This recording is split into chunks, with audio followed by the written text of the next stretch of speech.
Commissioner Harris, Here. Commissioner Grooms, Here.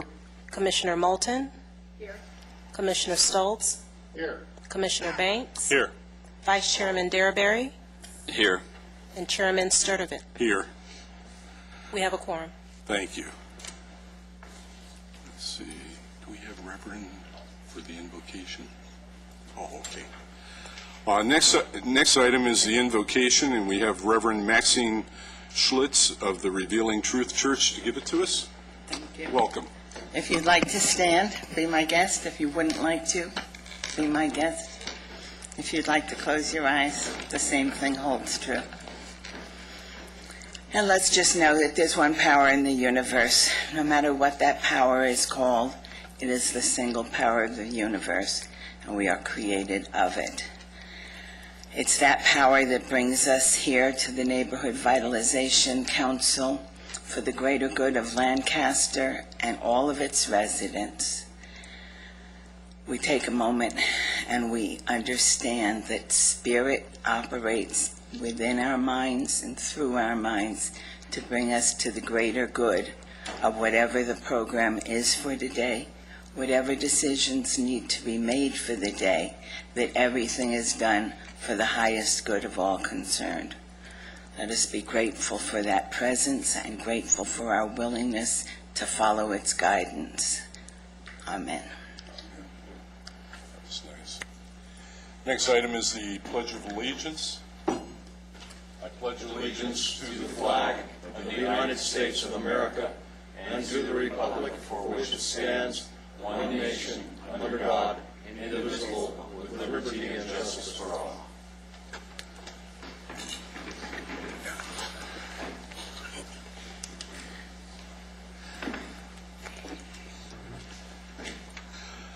Elizabeth, help me here. Are we taking public business from the floor before the consent agenda? Or is that more appropriate after? No, I think it's appropriate before. Okay. But let me say one thing. We actually have a speaker card on the minutes. Oh, okay. All right, at this time, we'll take public business from the floor. This is the time for citizens who would like to address the Lancaster Neighborhood Vitalization Commission on any agendized item. Please complete a speaker card and identify the agenda item you would like to discuss. Individual speakers are limited to 3 minutes each. Do we have any speakers? Yes, we do. David G. on CC1. I'm sorry? No, thank you. Okay, we have a pass. David G. on NB1. It only gives me a brief but little summary of what this actually is, so I want to know what it is. Can you give me more information other than a time frame to establish new markets rent for the city of Lancaster? We're going to have a speaker on that issue shortly. Okay. And perhaps your questions might be answered through his presentation. Okay, so I would rather speak after a presentation so I can actually, how do I say it, participate in speaking on this actual agendized item. That is not the process that we follow. It was last time. These are reports, yes, but we're conducting them like we do the council meeting, which is... Well, now you're comment. conducting them, is that what you're saying? Now, since last week till now? Right, because these are reports. These are not action items. Okay. This board's not taking an action item. It's simply, all of these are informative information or reporting out on items. So I would like to actually participate after the report so I can say something in regards to the report that was said. Would the chairman and commissioners like to do that? Well, I'm going to make the suggestion at the very end of the meeting, we take public comment on any matter that you would like. My public comment is dwindled to 3 minutes. I've only have so much time to convey a message for 3 minutes. And you have 5 agendized items. So in order for me to really participate, I would need more information than a brief summary. I know it states in the Brown Act that you guys can only give a brief, you guys are allowed to only give a brief summary, but this is not enough information for someone like myself to completely digest the information on what you guys are trying to, say. How am I supposed to say something about this when this is all I got? Okay. When I want to hear the report, and then I want to speak on that. We also want to hear the report, and until the report is given, we have no further information to provide you. Okay, so I'm trying to look for a way to handle this in a kind of regular manner. okay. Well, it would be very simple. You guys have the report done. They speak on the report, and after which I get my 3 minutes to speak on the report. Would that not be fair? Would that not? See, It is, it's the, how is that not? can I talk? Yeah, go ahead. I'm just, this guy's addressing me like, no, I won't. And I don't really appreciate the tone because I'm coming up here to participate. And I don't feel like you guys are really allowing me. Mr. Grajeda, excuse me for just a moment. I don't appreciate your coming to every single meeting that we have in these chambers and disrupt and dominate. I'm not disrupting or dominating. You've already been Tough told by the cookies. chairman. Tough cookies. I have a right to You've be already here. been told by the Mr. chairman that Grajeda. you'll have 3 minutes afterwards. Excuse me, Chair. Please conduct yourself. I haven't been here long enough to have an attitude. I just sat down. I'm going to have one pretty quick. That's fine. Be respectful. The chairman addressed me, and I was going to answer him. I'm not being disrespectful. This guy's shaking his head saying no, like very in a disrespectful manner. I have a right to be disrespectful back. According to the Brown Act, I do have that right. So, may I please, can we figure out a way to conduct these meetings so everybody, like myself, can participate and feel happy about it? Mr. Chairman, if I may. Thank you. The chairperson has, it's the commission's meeting. It's not anyone else's meeting. The chairperson can conduct the meeting in the manner that he sees fit with the concurrence of your commission.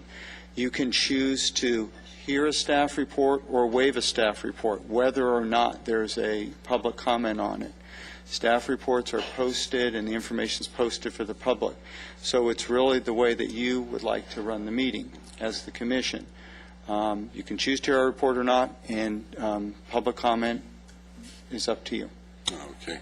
So it's pretty much up to you. Okay. So my plea is to you, Mr. Commissioner. Yeah, would I you allow understand. me to speak my 3 minutes, the 3 minutes that I am allowed to have after your report, and that's it. Okay. I don't see how that's such a big deal. I'm sorry.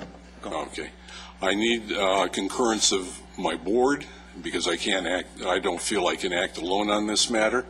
So I'm going to propose something to our board. We're going to see if we're in concurrence with it, and if we are, that is how the meeting will be conducted. Okay. Okay. And I still have, okay. Thank you, Okay. sir. I'll allow you guys to vote.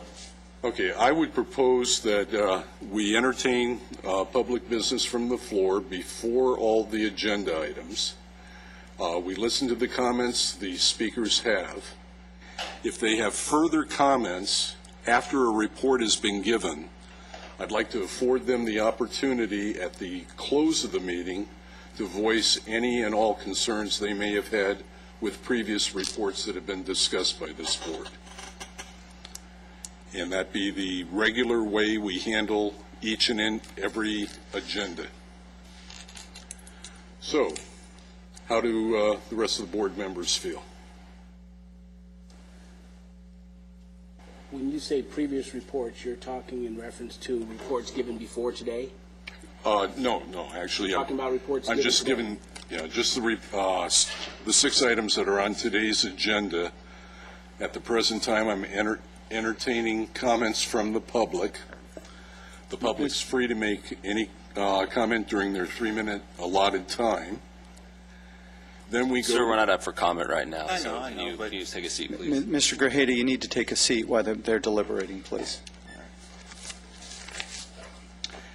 At the conclusion of our discussion of the 6 agenda items, I will again invite the public to come up and speak on any topic they may choose.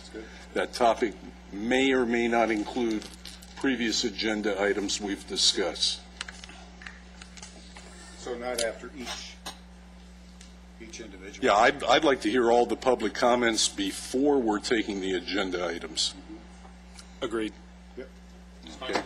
That's fine. I'm good. Okay, I think I'm hearing concurrence on that. Okay, so were there any other speakers on any of the agenda items? No, there were not. Okay. Then we'll move ahead to the consent calendar. This item is to approve the Lancaster Neighborhood Vitalization Commission meeting minutes of June 7th, 2011. Are there any...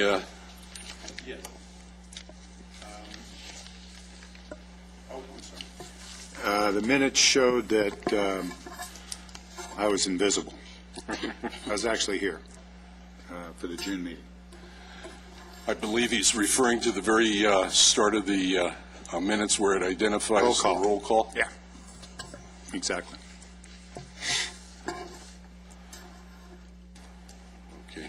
Any other additions, deletions, or changes? Could I have a motion to approve? I so moved to approve. I'll second. Okay, we have a motion from Commissioner Stoltz and a second from Commissioner Moulton. Please vote.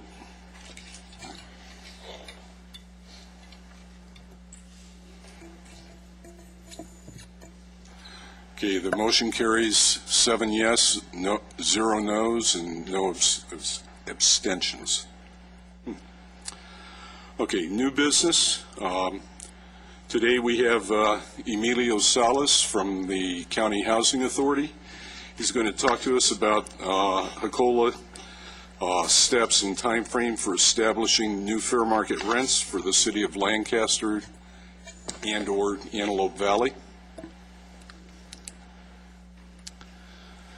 Welcome. Good afternoon, Commissioners. I apologize for my voice, a little under the weather, but if you'll bear with me, I'll get through my report.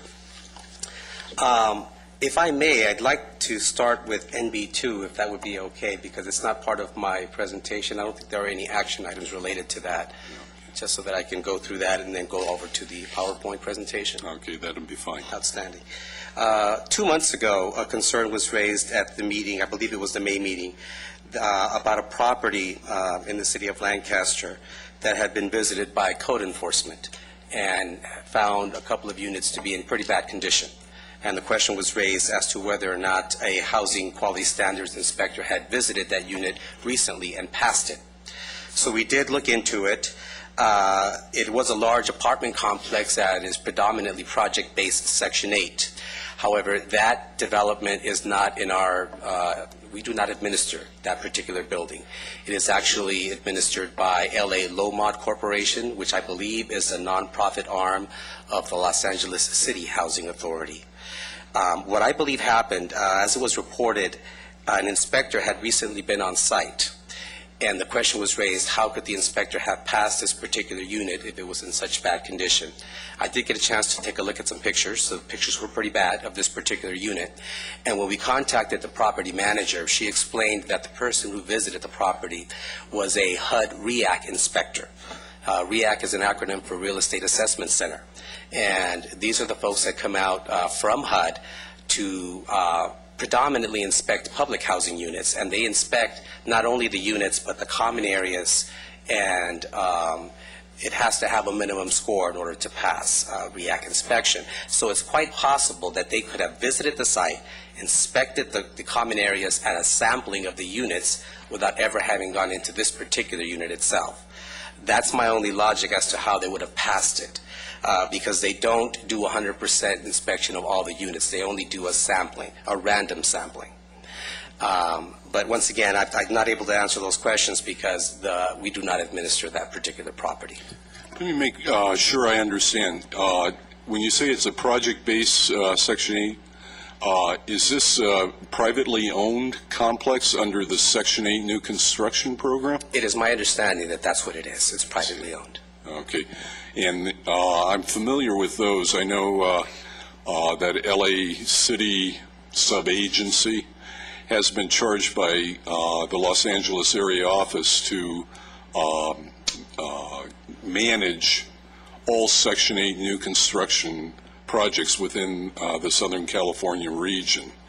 At one time, each housing authority monitored their own Section 8 new construction projects within their jurisdictions, but that changed about 10 years ago. And I believe that that is the case with this particular property, because it is in the city of Lancaster, but we had no record of it, and when we started asking questions is when we found out it was managed by this other entity. Okay, so none of the unit addresses provided to you had any Los Angeles County Housing Authority connection? Correct. 100% of that development is managed by this entity. Is it fair to say that in the statistics data that you have given us on the reports, those housing units they're not included in that because you guys don't control them, even That's though they are correct. Section 8? That is correct. What we're reporting on is the Housing Choice Voucher Program. There are other subsidized housing within the city of Lancaster that we do not include in that report, such as Lancaster Homes, which is right down the street here. Also, there are some other special programs, such as Veterans Affairs Supportive Housing, and this is housing for homeless veterans. It's a small program that we've just recently started administering, but those numbers are not included in the previous reports. But just to give you an example there, I believe there are 13 formerly homeless veterans that we house under that program within the entire Antelope Valley. So it's not a huge number, but it's certainly an important program. Okay, well, I want to thank you for bringing that information to us. Okay. And now, if I may, I wanted to go ahead and give some information relative to the FMRs. Now, this particular report is mixed in with some, it's not just exclusive to FMRs. I included information that I wanted to clarify from a previous meeting. So I'm not sure if, I'm going to go ahead and stick to just the business of the FMRs for right now, and then I can probably skip back to the appropriate What might be helpful, 2 months ago when we were discussing this, at that time you brought to this board the information that HUD had proposed some new rules concerning the possible establishment of kind of a sector of a housing authority's geographic area under a separate fair market rent. So that's where we've left off. Let me go ahead and jump to that slide here. And to provide a little bit of context, yes, you're correct. About 2 months ago, well, when I first started reporting to this commission, one of the concerns that was raised was that the fair market rents were really skewed and weren't really applicable here in the city of Lancaster and the Antelope Valley in particular. And I started researching this and reporting back to the commission in reference to other approaches that we could provide relative to small market FMRs. One of them was a demonstration project that came out in April from HUD, and with that demonstration project, they were asking housing authorities that wanted to participate. They gave a list of criteria, and when we read over that criteria, we found that it was incredibly restrictive and administratively burdensome, and I'll give you an example. This particular demonstration project requires the PHA that participates to actually do FMRs by census tract, not by city, not by zip code, but by census tract. And if you can imagine the number of census tracts within the county of Los Angeles, that would have been completely unwieldy for us to have a different FMR for each of those particular census tracts. It also had to be up and running within 90 days of being approved. When we look at what the administrative, and they also had a long list of requirements. This came on the heels of them cutting our administrative funds that very same month, retroactive to January, which led to layoffs that I reported to this commission in May. So it certainly wasn't feasible for us to go with that approach. We then looked at another PIH notice that talked about exception rents, or areas in which you can provide special rental structure for specific regions. When we contacted HUD about this and we told them what the situation was here in Lancaster, their explanation to us was that this particular provision was meant for high rent areas. And I believe I may have explained a little bit about that, such as, I'll give you a current example that we have. In the city of West Hollywood, we administer their program. Their rents are generally a lot higher than the FMRs are. So the focus of this program is to establish FMRs to allow individuals to move into these areas that are unaffordable to them. In essence, to deconcentrate poverty and make these higher rent areas accessible to our clients. It wasn't applicable to the situation that I was explaining in reference to the Antelope Valley. They did ask me, however, they said, well, you know, you should have your own, and let me go to this. They recommended this rent reasonableness test, and which is basically what we're doing right now. One of the concerns that was raised here was that the system that we currently use, Rent-elect, it's an automated system to determine rents within the city of Lancaster, was artificially setting the rents a little too high. That was a concern that was raised to me. And we started then doing an analysis, and I will show you here. There are approximately 3,500 voucher holders in the Antelope Valley. 2,100 of those voucher holders are here in the city of Lancaster. Now, the way that the rents are determined, HUD comes out with a fair market rent for the Los Angeles metropolitan area, and that's the portion that we've all agreed is high for this area. The Housing Authority then has the option of paying, of having their payment standard within a specific range of that fair market rent. You can go as high as 110% of that FMR or as low as 90% of that FMR. At the county, we've established a payment standard of 90% of HUD's fair market rent. That is the cap that we pay. And I think that that is the key. When I was talking to the City Council on the 22nd, there was an understanding that that was actually the bottom or the minimum, that we couldn't go any lower than that. What I explained is this is actually the ceiling. So within the city of Lancaster, that is the most we will pay. We then do an analysis of rent comparables within that specific area with like units of like amenities, and then come up with whatever the rent should be for that unit. We compare that to what the landlord is asking for, and hopefully we come to some agreement. And the results I will show you here for the Antelope Valley, and I also have this for the city of Lancaster. If you look at the right-hand side where you see fair market rent, those are the fair market rents that are established for the LA metropolitan area. That's what HUD says we should be paying. If you look at the payment standard, that is 90% of that amount. That is the cap of what we would actually pay by bedroom size, and these are all broken down by bedroom size.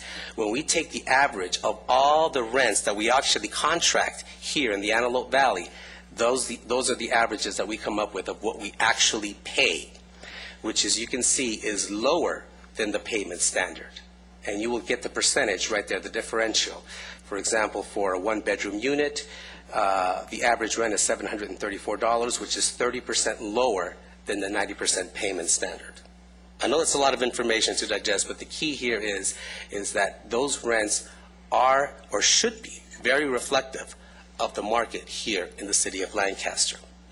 And I'm going to go on to tell you what we're going to do, or what we're doing currently, to confirm that this is actually correct. These are the payment differentials here, and this is for the Antelope Valley. We've also included the city of Palmdale and the city of Lancaster as it relates in comparison to our payment standards. Here is the information very specific to the city of Lancaster. Same chart, but it only includes the voucher holders within the city of Lancaster by bedroom size. And you can see that on the average contract rents are roughly 30% below the actual payment standard, which is expected because housing is much more affordable here in the city of Lancaster in comparison to the LA metropolitan area. Excuse me, Mr. Salas, Yes. that payment standard again is at the 90%? That's at Is the that 90%, correct. And that is the cap, or the most that we will pay, which is less than, and the FMR is just there for reference, because that's what we have been focusing on previously. So you can see it's even substantially lower than the FMRs by over 30% in most cases. Mr. Salas, just as a point of reference, the payment standards you have here, you say that's your cap, the 90% That is rate. correct. So we're talking about other cities that you administer the program in, that's where you start. That 90% is across the board to every city in which we administer this program. We have that 90% cap that's applicable to all. Okay. But even though that's the cap, as I said, each region is different, each city is different, so in some areas it may be lower or higher, but we will never exceed that amount. And that is the average differential there when you look at the rents. Now, what we've done and what I've also reported is we need to confirm that the system and the methodology that we're currently using is accurate. And that's where the interns came in. We actually hired folks, and I reported that here as well, and the suggestion was made to get some folks actually on the ground to have our own informal market study. We have 3 interns that we've hired that we've had on board for a little over a month right now. And what they've been doing is they've been going over the listings here within the Antelope Valley. They're using MLS, internet listings, socialserve.com. In some cases, they're going door to door. They're meeting with property management companies, gathering as much information on existing rental properties in the city of Lancaster, Palmdale, and also in unincorporated Antelope Valley.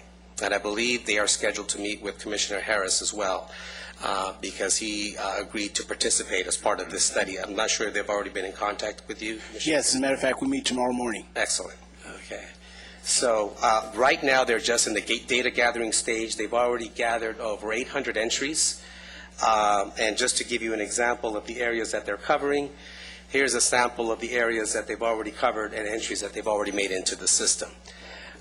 Again, this is not the entire sample size. We are going to continue this process for an additional month to make sure that we have a very firm sample size. We will then take that data and compare it to what our system says the rent should be, to make sure that the rents that we're calculating are in line with what's going on in the market. So this will give us a very good idea and a confirmation, and if the system is off, if we do find that the rents that are coming out of our Rental-X system are higher, then we'll certainly make that adjustment. Okay. When did you say you expect this result to be ready for public consumption? We expect 1 more month of data gathering. After that, 1 month of actual analysis, of crunching the numbers and doing a comparison. And then after that period, we'd be able to come back and report the results of those findings. Okay. So if we were to schedule that result for the meeting of October, is that? That should be sufficient time. Okay. Absolutely. Okay. Kind of a technical question. If a voucher holder is eligible for a 2-bedroom unit, and because of the 90% limitation, they're able to find a 3-bedroom unit, will you lease them up in that 3-bedroom unit if it's below the 90% standard for the 2-bedroom? That's a good question, and I believe that may be also part of the issue that we've been talking about previously. You are absolutely correct. The regulations allow for the voucher holder, with that voucher, they are eligible to receive up to whatever payment standard we've established. So if that payment standard, if they have, to use your example, a 2-bedroom voucher valued at $918, and they're able to, with that voucher, get a larger size unit within that same payment standard, then the regulations allow them to actually rent a larger sized unit. Regardless of how much larger? Regardless of how much larger, exactly. And that is not anything that we can control. It is a program regulation that says that they are eligible up to whatever the housing authority's payment standard is. And right now, ours is at the lowest that it can be. We can't go any lower than 90%. Okay. Kind of a follow-up to that. If that family were to rent a 3-bedroom unit for, say, $900, would that $900 reflect under the 2-bedroom column or under the 3-bedroom column? I'm not sure I understand the question. If this family's eligible for a 2-bedroom unit, and they are successful in finding a 3-bedroom unit that rents for less than the payment standard for a 2-bedroom, they move into that 3-bedroom. Are they counted in that analysis that determined that rents were 30% below payment standard? Are they counted in the 2-bedroom line or a three-bedroom? They are counted in the bedroom size that they are actually living in. Okay. Yes. And the reports that we had provided previously reflecting the bedroom size that people are in are the actual bedroom size of the units, not the voucher. I see. Okay. Okay, that was a follow-up to your question you raised 2 months ago about. Exactly. And that's something, according to what you're telling us, that they really don't control that issue. If someone comes to them with if they have a 3-bedroom voucher for $1,200, they can go and rent a 5-bedroom home for $1,200 or a 4-bedroom home for $1,200 because their voucher allows them to do so. Yeah, that's he doesn't control that. That's my understanding. But if I'm also hearing correctly, this group of interns that are out there collecting rental information are going to be counting that unit as a 5-bedroom renting for $1,200. Correct. Okay. And that should show what it'll be one of your comparable units when you study other people's ability to rent a 5-bedroom unit. Absolutely. What we're trying to determine and answer the question and concern, which I believe was brought to me, was that are we spiking the rents? Are we paying more than what the actual market rents dictate here within the city of Lancaster? That's what this analysis is meant to determine, whether or not the Rent-elect system is setting a higher payment than what anyone off the street would rent that same unit for. Okay. This issue has been around for just about as long as the Section 8 program has. There's always been a concern that the Section 8 rental structure, instead of following the market, was driving the market. And I know, and you help me here, you're probably closer to it than I am, but I believe about 15 years ago was when rent reasonableness, HUD started requiring housing authorities to examine the rent reasonableness of each unit that was about to become a Section 8 unit, and make sure they weren't paying beyond what individuals in the private marketplace would pay for the same type of unit. And that's where the rent comparables come in. Our old methodology was simply to knock on doors of, if it's an apartment complex, occupied units, single-family homes, we go to the immediate area and ask people what they were paying for rent, with mixed results. Some people certainly didn't want to share that information with us. With the internet and the information that's available out there, there's a lot of systems out there that do just this, but they're supposed to be comparing apples to apples. So they ask about amenities. They ask what's available in the unit, what's the square footage, what's the unit type, to make sure they're comparing like units together. Are they also, what about the areas? In other words, if they're just saying a 3-bedroom home in Lancaster, there's a huge difference, as with any city, between East Lancaster, West Lancaster, East Palmdale, West Palmdale. Are they taking that in consideration? I know when I meet with them, the data I'm going to give them is going to specify the areas in which the houses are located based upon East or West. Absolutely, and that's exactly what they're supposed to be. This is why they're going to be covering all the areas to make sure that we're comparing apples to apples. But in that rent comp, you always go to the immediate vicinity, because just a few blocks can make a big difference. So what is your radius for your vicinity when you're actually doing your comparables? The system is programmed to look at anything that the closest rentals that they have information for in that particular area. So they have to have something that's comparable. I don't have the exact radius. I can certainly ask the software provider if they can give me more details as to that. But I do know the regulations specify that it has to be in the immediate vicinity. Mr. Salas, can I ask another clarifying question? So if a client has a voucher for a 3-bedroom, then they have, using the payment standards, they have $1,770 they could spend, right? So then they have the ability to find anything under $1,770. That is correct. So they can come to any city in the jurisdiction that you guys control and find something for that amount. That is correct. That is correct. Now, there are times when landlords try to ask for more than what the market is paying, and that's not unusual. That's where the rent comps come in, and we say, this is what our data shows. Sometimes they will appeal that and show their data, but we will never go above our payment standard. Well, I mean, it's no secret that there's a plethora of rentals, houses in the Antelope Valley, so it's understandable why a landlord would try to squeeze more money out of you guys. Absolutely. Especially if they know something like this. Absolutely. See, in terms of the interns' work, is there a goal here of a certain percentage of the total rental market to be surveyed? We didn't give them a specific goal. We said get as many as you can get within a 60-day period. Right now, they're in excess of 800. So I do think we're going to get a very good sample size when everything is said and done. Keep in mind, this is a project that we committed to prior to our funding cuts, and we wanted to see it all the way through. So we don't have a specific goal in mind, but I think if we get in excess of 1,500 units, that will be a very good sample size for this particular area. When you were showing the information from where they were getting their accounts from, I don't believe I noticed, are they using the Valley Press? Let me see. Oh, as far as the source of information, I know they're looking at everything that's at their disposal. That's something I didn't get every specific source, but I gave just a sampling. I know they're looking at Craigslist. They're looking at. They definitely want to do, and they may very well be doing that, but they definitely want to use the Valley Press. I just don't recall seeing that up there. No, I did not list that one up there. That is one they definitely want to use. Okay. I mean, you go into Valley Press on a Sunday for rentals, and there are a lot of calls they can make. Okay.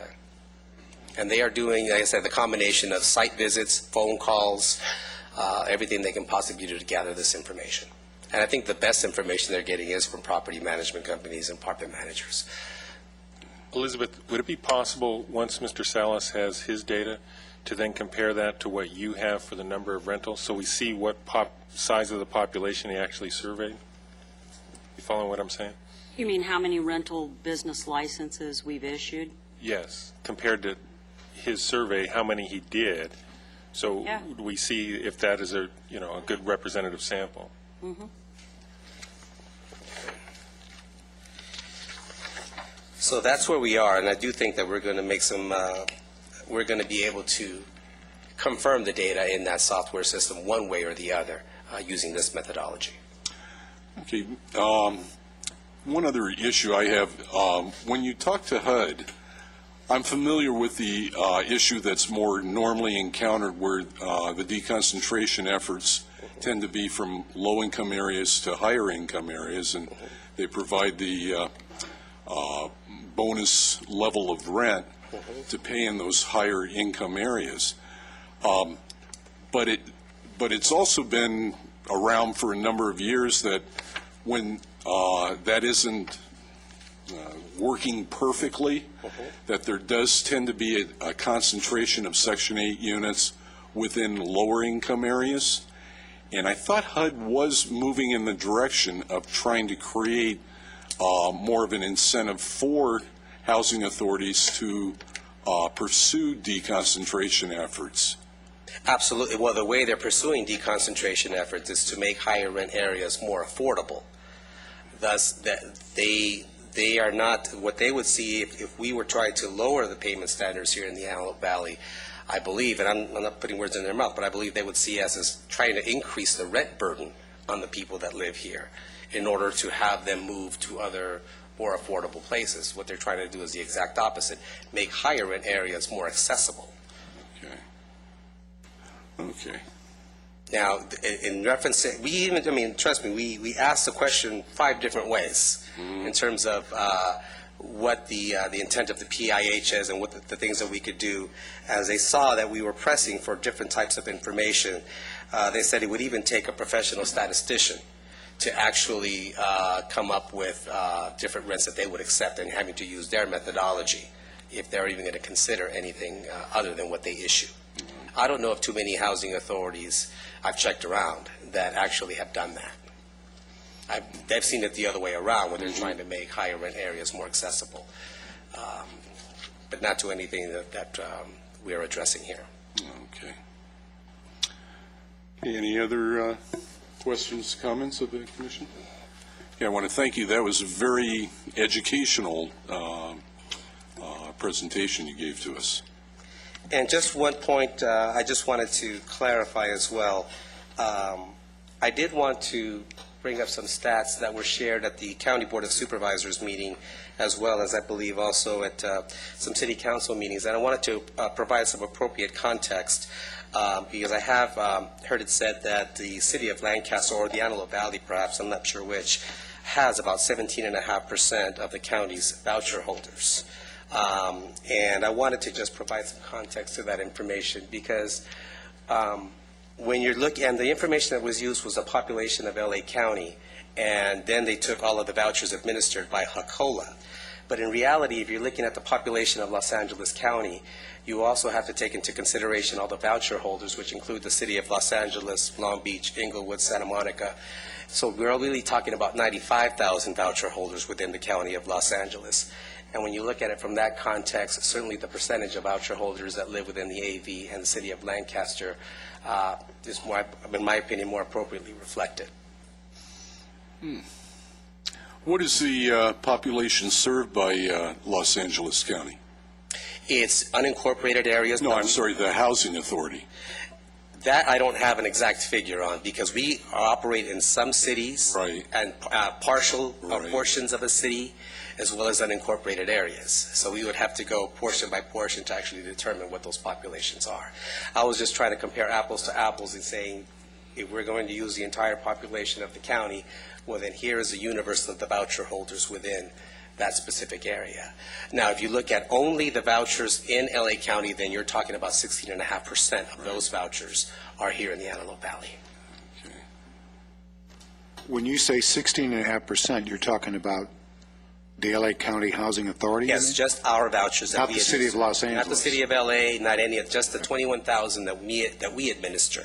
Okay, so of the 21,000, our percentage is over 16%? That is correct. So, but is it also possible that a voucher holder from the city of Los Angeles can come up here and use it up in the Antelope Valley? Absolutely, and many have. Okay. And many have. So there's two housing authorities, major ones, that can access the Antelope Valley? That is, there's actually any housing authority Okay. can access the That Antelope Valley through even makes portability. it even better, sure. Yeah, everybody, through portability, that housing choice voucher can be used anywhere in the United States. So you're using What I'm using two is, major ones to come up with this smaller number, I'm is what you're saying. using if we're using the population of LA County, I'm also using the population of vouchers Oh, okay. available to LA County residents, Including all housing authorities. including all housing authorities. Exactly. Okay. Exactly. So I think that is an apples to apples comparison. You know. Another way that could be looked at that's probably maybe a little more valid is if there's 16.5% of the County of Los Angeles's voucher holders in the city of Lancaster, that's approximately 1/6. If you multiply the population of Lancaster, about 140,000, by 6, you come up with 840,000. If your service to residents within the within areas not serviced by other housing authorities exceeds 840,000, then we would be heavy in terms of voucher holders in the city of Lancaster. Well, that the I hope percentage it that you speak of, I believe, is for, or the number is for the entire Antelope Valley, not just the city of Lancaster. I think it's 3,500. But yeah, I mean, certainly we can look at these in many different ways. I was just showing a Another number way to look at it. that was reflective of what the mayor used in his statistics, because he used the population of Los Angeles County. Mm-hmm. So when you do that, then you have to take into account all the vouchers that are accessible to that population. Also, there was some information in reference to the resources that are generated through our admin fees, and I did speak to that a little bit here. I believe the figure that was used at the LA County Board of Supervisors meeting was $102 per unit. It's actually, after the funding cuts, $82 per unit month. And I'm not sure if Commissioner Sertovan, you're familiar with the A rate and the B rate. Mm-hmm. The A rate is what they give you, and that's a higher amount for the first 500 units. After that, it's a lower amount, and that B rate is $82 per unit month. So when you take that and you multiply it out by the vouchers that are here in the Antelope Valley, it comes out to about $3.4 million in admin fees. And when you look at the expenditures of the Palmdale office, you're looking at personnel and non-personnel costs. That's about 2.4 to 2.5 million. And then you add in the overhead costs that are allocated to that office from human resources, IT, fleet, all of those, workers' comp. It comes out to $3.7 million. Just to put it in a little bit of context. I just wanted to make sure that the correct information was out there in reference to revenues and expenditures. Actually, on that, is there any word from HUD yet as to what the admin fee rate will be for the next federal fiscal year? Still no word. A lot of word from the industry that it is expected to continue on the downward spiral. I would be very surprised if we have level funding. I do expect, and we're preparing for even less admin fees in the new federal fiscal year. I see. That's why we're trying very vehemently to introduce as many technology initiatives as possible to be able to absorb any decreases in admin fees in the future. And one of the things that I wanted to bring to light is some of the positive news in reference to what's going on within the Section 8 program. We had talked a little bit about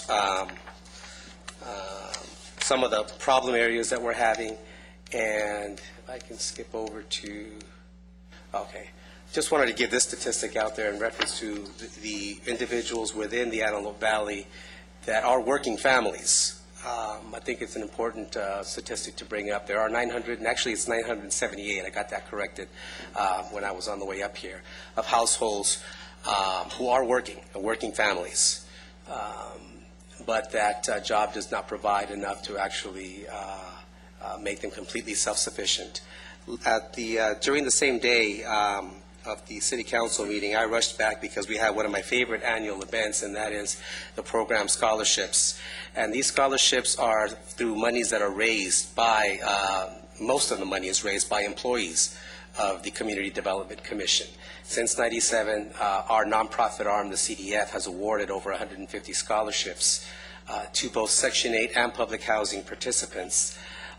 Here's just a sampling of some of the awards that we gave out on June 22nd. And I just included the Section 8 participants because it is important to also celebrate our successes and celebrate the good stories of folks that are certainly doing their part to become self-sufficient, of individuals who are attending different universities. Some of them are trade or vocational schools. Some of them, as you can see, are prestigious state universities. Some of the Jane Does, you will see some Jane Does listed there because they wanted their name withheld. Some of them are coming to the program through a Victims of Domestic Violence program or through our juvenile justice program, so they've renamed Anonymous. Here's one here in the city of Lancaster, who's attending Antelope Valley College. But these are folks that show the good side of what's happening when you take advantage of the assistance to try to better your station in life. And I look forward to providing more information such as this as well, so that we can paint a complete picture of what's going on within the program, because it is important to also mention some of these stories here. And with that, that concludes my report. Okay, thank you very much. That was, like I said, very, very informative. Is it possible we get a copy of that? Absolutely. Yes, we'll get you. Any other questions? Or? No, I don't believe so. Thank you very much. Thank you. Thank you. Thank you. Oh, I'm sorry, there's only 5 items. So, Mr. Chairman, based on the slide that Mr. Salas showed us, we had talked about possibly forwarding the idea of a City of Lancaster Housing Authority to manage the program. Looks like LA County would be able to save $300,000 a year if that program was established by the City of Lancaster.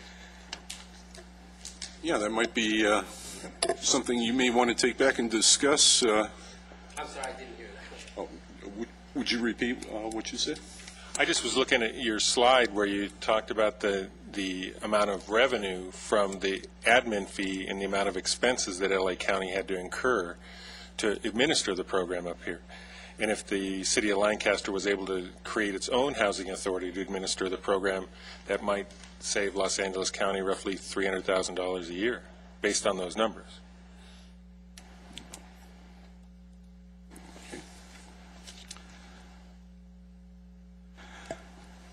Okay, next item is NB4. It's a quarterly update report from the LNVC Tutoring Subcommittee concerning strategies to provide additional tutoring assistance at the Trend Impact Home and other locations. Commissioner Banks and Commissioner Moulton.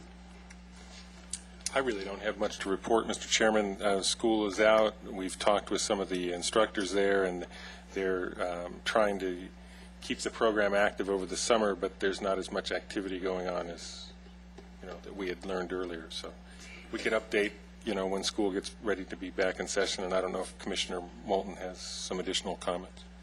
Well, this would be a good time if people are interested in helping with the tutoring to become involved, to go in, talk to them, find out what's required, the fingerprinting and things like that, and to, get ready so that when school does start in September, they'll be ready to go. Okay. For those who may not be familiar with it, who might they contact if they are interested? I'm drawing a blank. Trend Concepcion Harris? Concepcion, yeah, right. And then Dean Spolstra with Grace Chapel. Okay.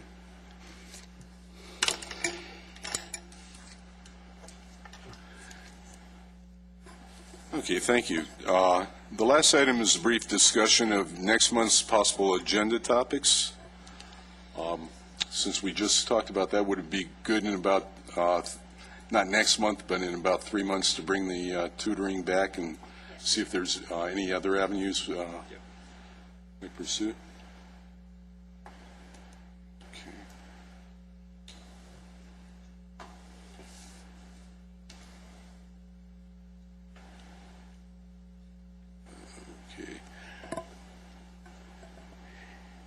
Any issues commissioners wish to be heard at the meeting the first week in August?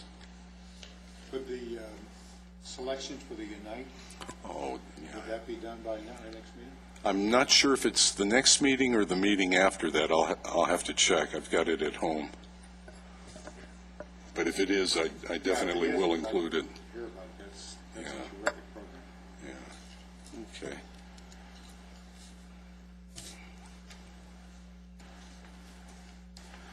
Okay, well, commissioners, if in the next couple weeks some thoughts come through, I know you all have my email address, and I welcome agenda topics from you.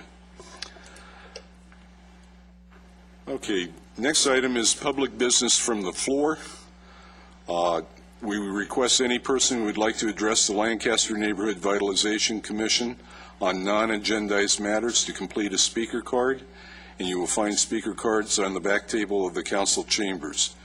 Additionally, we respectfully request that you fill the cards out completely and print as clearly as possible so that if necessary, the commission or city staff will be able to contact you either by phone or mail. Individual speakers are limited to 3 minutes each. When you approach the podium, please notice there are 3 lights. The green light comes on when you begin, the yellow light will come on when you have 30 seconds remaining, and the red light will come on when your 3 minutes are up. We ask that you be considerate of the allotted time to allow other speakers to have their 3 minutes as well. Following this procedure will allow for a smooth and timely process for the commission meeting, and we appreciate your cooperation. State law prohibits the Lancaster Neighborhood Vitalization Commission from taking action on items not on the agenda, and your matter will be referred to staff. Do we have any speakers? Yes, we do. We have David G.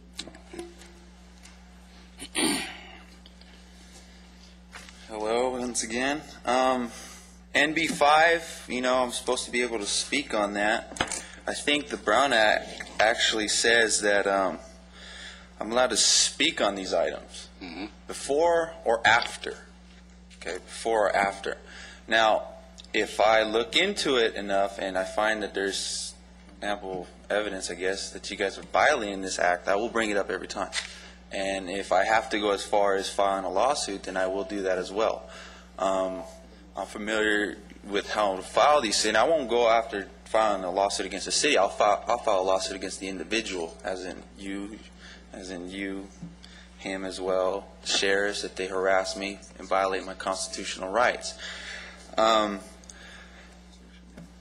supposed to be able to bring up a topic, for next month's agenda. I'm supposed to at least have 3 minutes on MB5. See, that's why I'm standing here to ask you whether or not I could speak after, the new business item. That's what I'm trying to clarify, because I don't have enough information. I wish I had that slide that he was showing us on the internet, and I could actually read all that stuff, and be able to have a decent argument whether or not I'm for it or against it. And for people to come up here and say that I'm being dominant, well, you know what? Of course. I'm here to stand my ground. I'm here to defend my position. And if it's the truth, and I feel it's the truth, I'm going to dominate you. You're not going to win an argument if you're wrong. That's for sure. And I know these kids right here are here to enjoy this meeting, and we should be able to see more young people involved in City Hall. I believe one of the ladies is going to ask for funding, but she has all these kids here on anger management. They're earning hours to support her. Whether or not she's actually, whether or not they actually do support her, I do know there's an incentive involved, and she's here to ask money. And she tells them, I'm out there listening to these kids on what they're trying to say, and she's telling them they have to sit down, shut up, and pay attention in City Hall. And I'm saying you guys do not have to sit down, shut up, pay attention in any way, shape, or form. If you feel the need to say something, do not say it in an aggressive manner where people would construe it for you to be violent or breaking law in any way. Come up here and learn your rights, speak, and hopefully present a great argument for the council, and hopefully they can be reasonable enough to see maybe my position on why I want to speak, and how maybe if they want to speak, and maybe get a fair shake. So I'm not here to be disrespectful in any way. I'm actually here to learn and debate and maybe share ideas. So thank you for my 3 minutes, and I wish I was able to speak on MB5 and other agendized items. Thank you. Thank you. Do we have any other speakers? Cynthia Spears.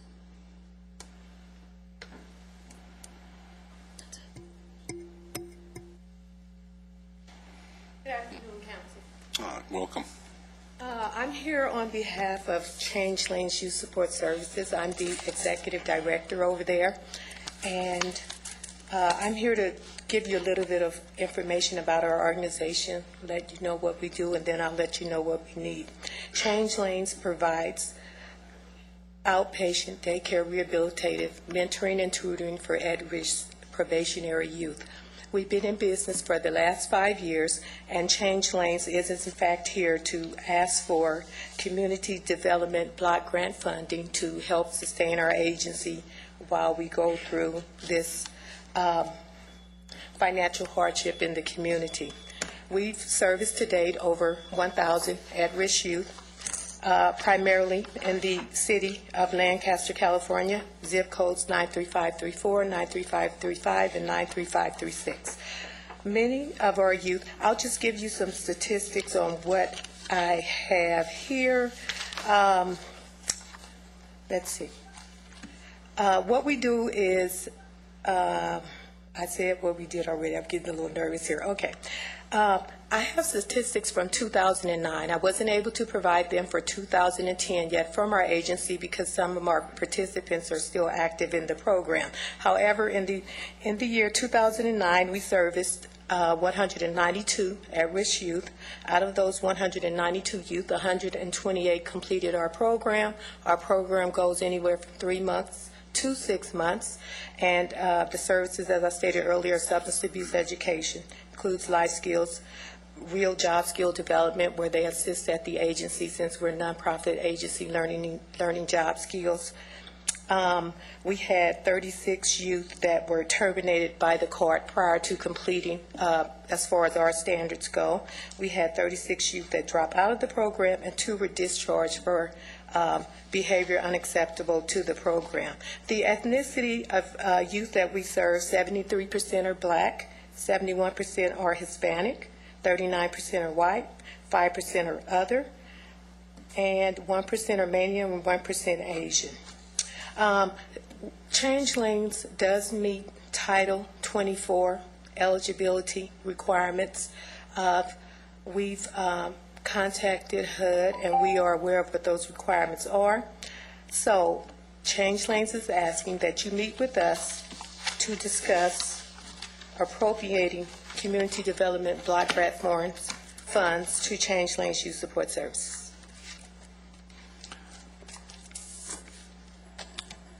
Okay, thank you. Elizabeth, is it appropriate to refer that to city staff to follow up on? Yes, that's fine. Okay. Can I respond to that or no? Oh, sure. We've already spoken with the city council. Did you mean the city hall, the council?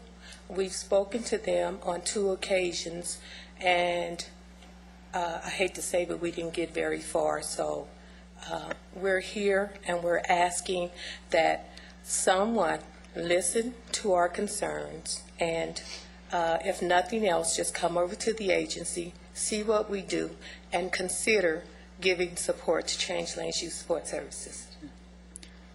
As Ms. Spears said, she has spoken, I believe, twice to the city council, and they did refer to staff. We did have staff meet with Ms. Spears. I believe it was Mr. DeRico and someone from the Sheriff's Department, one of the lieutenants, on a couple of occasions. We'd be happy to talk again, but we have already spoken as well. Okay. Thank you. Okay. Thank you. Thank you. Are there other speakers? Okay. Last item is commissioners' comments, and that includes our liaison with City Council, Councilwoman Marcus. Did you have some comments? I did. I just wanted to reiterate what we've said here for many months now, is that really the purpose of the LNBC has been to ask the county to shine a light on any fraud, waste, and abuse of taxpayers' monies. And it's unfortunate that when that light has been shown and is actually making advancements, that the light gets shown or distracted into another direction. And that's what we're seeing happening in the events that have taken place recently. But the only thing that we've ever done is ask HACOLA to be diligent in holding the recipients that are on Section 8 to comply to the program, to be law-abiding, and to work with their neighbors and be good neighbors. I think that's quite evident with the wellness homes and the other things, the Unite program, with the tutoring that goes on. I think the commissioners themselves that have actually helped out in those programs. And it's unfortunate that in fact, it was well put recently that for our efforts in asking that HACOLA do their job, that we've been patronized and that we have been threatened, and now we are being sued. And I want to thank you once again for all your efforts on this board. I appreciate it. And recently there was a letter to the editor in the AV Press, and it was titled "Kicking Out Frauds, Free Spot for Needy." Free spot for needy. I want to take a moment to thank the Section 8 fraud investigators for their excellent work and dedication to weeding out those who don't deserve the help. Every time you find someone not following the rules and take away the subsidy, you free it up for another person who is deserving. My sister-in-law received her application today and filled it out after being on the waiting list for 10 years. She is deaf, has chronic obstructive pulmonary disorder, and is disabled. She lives in a small studio guest house and pays $550 a month for rent and utilities. This leaves her less than $300 for her phone, food, and personal necessities. She's 59 years old and lives alone. She has no criminal record and follows all rules. She is everything the program is intended to be for. She will stay in her little tiny house and will not seek out a bigger place. Her quality of life will go higher now. She can buy popsicles without feeling guilty for spending her food money so frivolously. This is due to the determination of those who investigate fraud. Your efforts have not been in vain. You do good things, and I want you to know our family appreciates it. And it was from Mrs. Rice in Palmdale. That's what we've been waiting to hear, is that those people, those citizens in the Antelope Valley are served, and served well. And like I said, I just want to take that time to mention that. And again, thank you for what you're doing on this commission. It is very much appreciated. Thank you. I can't help but share your feelings about that, especially when we know that the amount of federal money available for the Section 8 program, unfortunately, does not provide assistance to everyone who is eligible. There are currently 2,100 families, in elderly and disabled, receiving assistance in the city of Lancaster, but there's 5,000 waiting on a waiting list, as that woman has, sometimes for upwards of 10 years. And so any instance of fraud and abuse that results in a Section 8 voucher holder losing assistance is actually beneficial to one of the 5,000 people who have been waiting years and years to receive that assistance. So I think, you know, many of us on the board share that view. Thank you for it. Okay, if there's no other commissioner comments, I'm going to go ahead and call the meeting adjourned. Oh, I'm sorry. I'd just like to comment on it looks like students and younger people that are here today, you guys were great, attentive. I saw a lot of you, in agreement or not in agreement with some of the things that were said, but you were paying attention, and that's great. Thanks for being here. Good comment. Okay, and with that, I'll adjourn today's meeting.